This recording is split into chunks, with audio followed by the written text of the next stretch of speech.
Oh, Lord. I'm sorry. I'm just in a silly, goofy mood. How about Jake? What do you think of Jake? Clown. Pat McAfee was shocked after hearing $200 million for one night of work. The sum sounded outrageous like a punchline. It was the pay of undefeated world champion Gervonta Tank Davis versus social media star Jake Paul. As the rumor spread rapidly online, it forced everyone to ask the same question. How about Jake? What do you think of Jake? Clown. Would you look at it as a joke if someone, if your team was like, yo, we want you to fight Jake Paul? Would you be like, come on, man? I laugh at him. Did you ever do a fight like that? I feel as though in my career I can't do that right now. I'm not a Floyd Mayweather. I ain't no Manny Pacquiao or no Canelo. I think that I actually still gotta have my foot on the gas as far as boxing. Were we witnessing the start of a new era where an influencer's popularity could earn more than a legendary athlete's achievements? Or was this just one of the biggest hoaxes ever devised? The idea of Jake Paul fighting Gervonta Davis didn't just come from nowhere. It was the result of a well-planned strategy by Paul, who had built a profitable career by shaking up the traditional sports scene.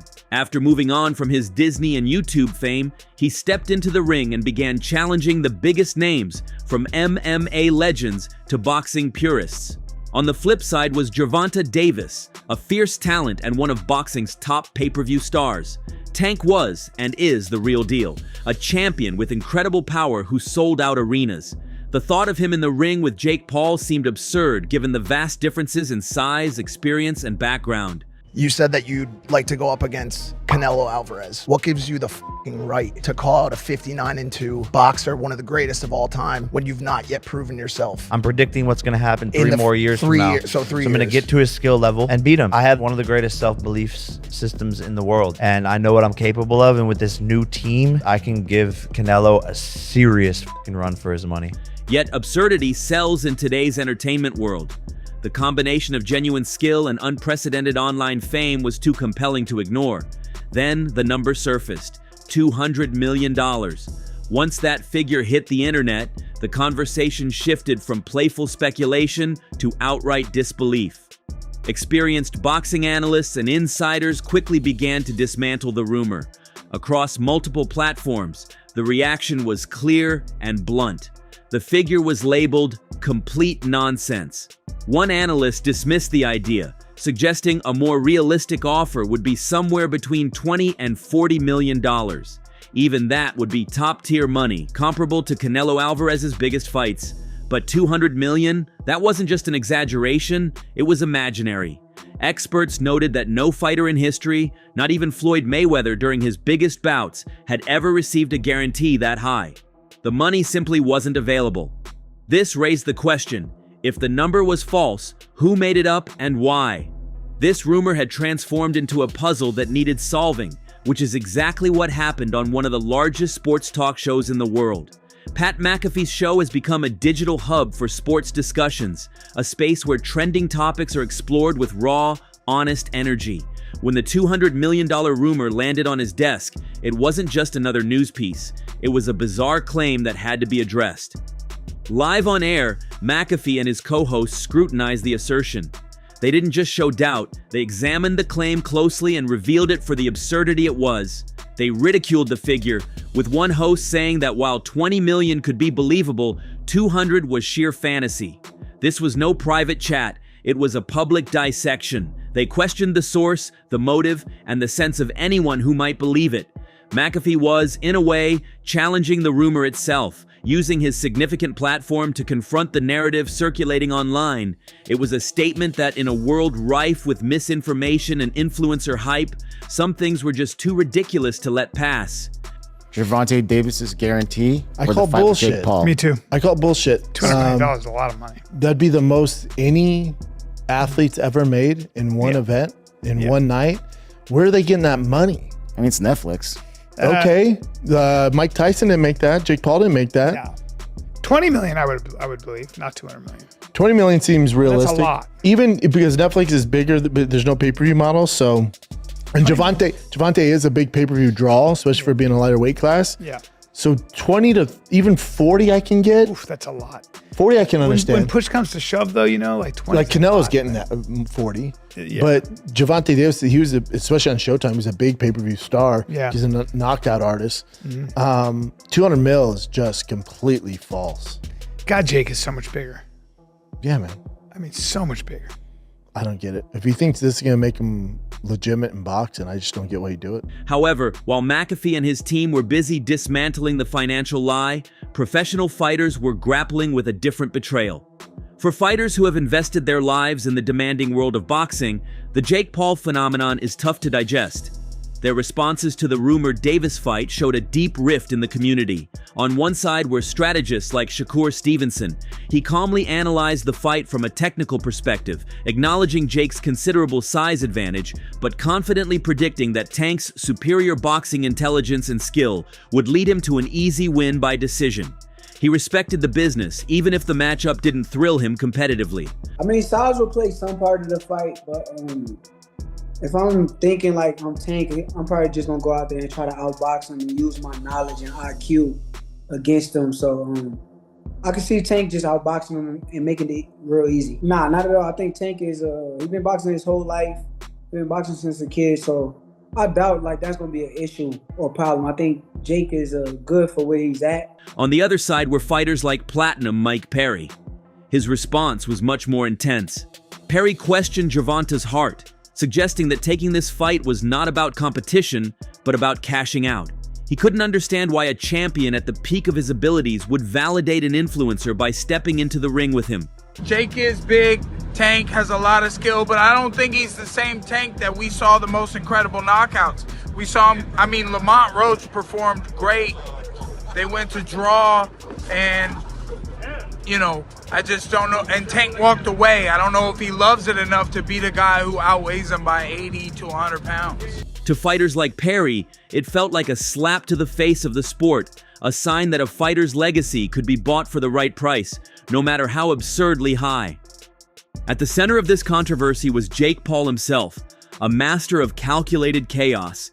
He had been on the Pat McAfee show before, clearly outlining his ambitions.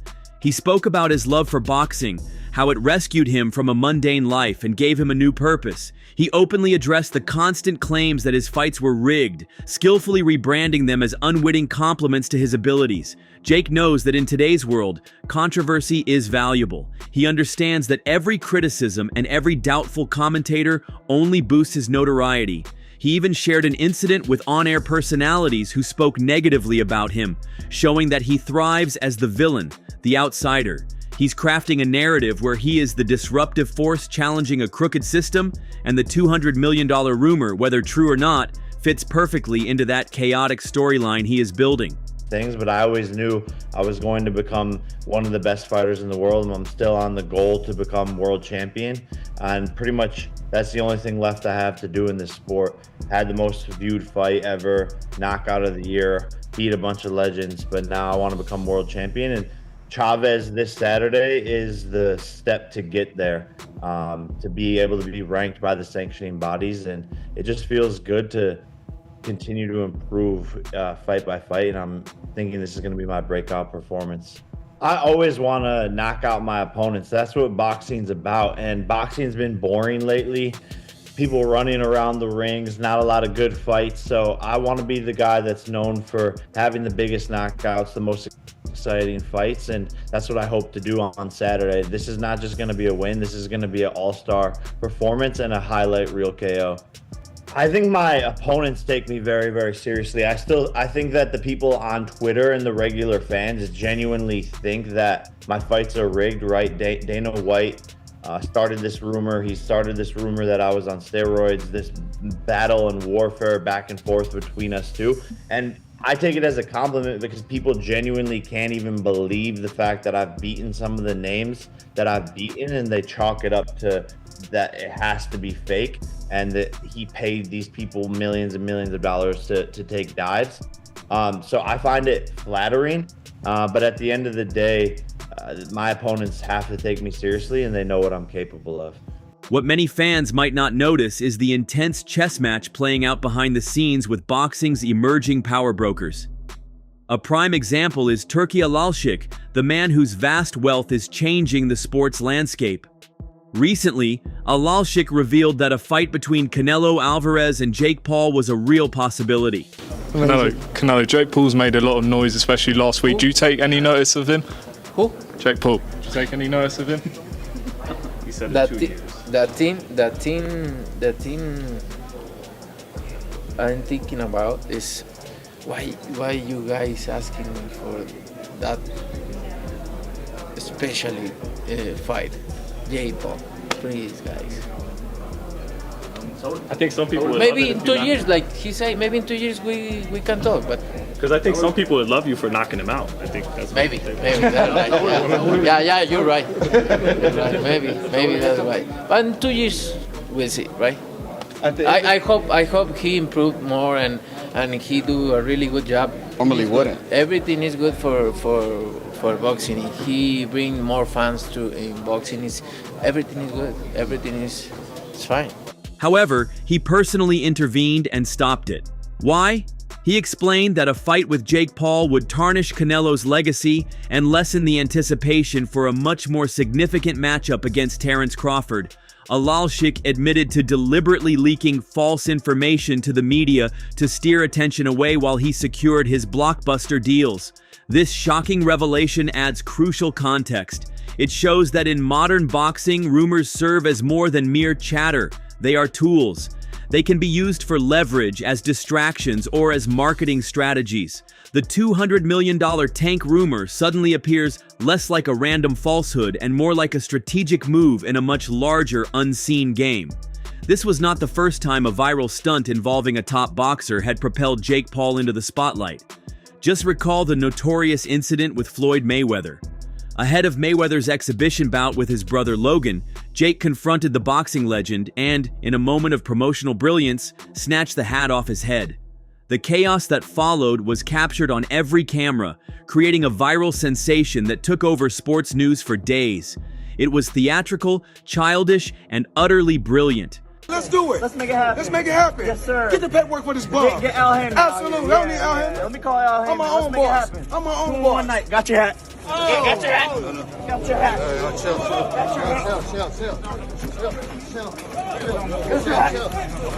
Logan's up. Logan's beating Floyd Mayweather. Let that sink in. Be quiet. No, it's not. Be quiet. That's not what we say. You're wrong. Got your hat. Jake proved he didn't need to be in the ring to draw the world's attention. He recognized that manufactured drama holds just as much value as the fight itself. The gotcha hat moment became his playbook. Viewed from that perspective, the $200 million rumor starts to seem familiar. It was a headline-grabbing, logic-defying statement that compelled everyone, fans, fighters, and media, to talk about Jake Paul. Ultimately, the truth about the $200 million was never the main issue. The offer was almost certainly fake, an illusion crafted to dominate the headlines. However, its impact was tangible. The saga highlighted the precarious state of modern boxing, a sport now engaged in a fight for its own identity. It's a world where a social media star can generate more buzz than a world champion, and where a fabricated figure can seem more significant than a real title match. Pat McAfee's on-air challenge was not just about one rumor. It reflected a response to this new reality. The entire situation leaves us with a nagging, uncomfortable question. As the line between sport and entertainment continues to blur, what is a fighter's legacy really worth? And in the future, will it be measured by the championship belts they hold or by the price tag of the rumors attached to their name? So, that's all from today's video. If you enjoyed it, remember to leave a like, subscribe, and ring that bell icon so you never miss our upcoming videos. And don't forget to share your thoughts in the comments section. Stay tuned, and we will catch you in the next video.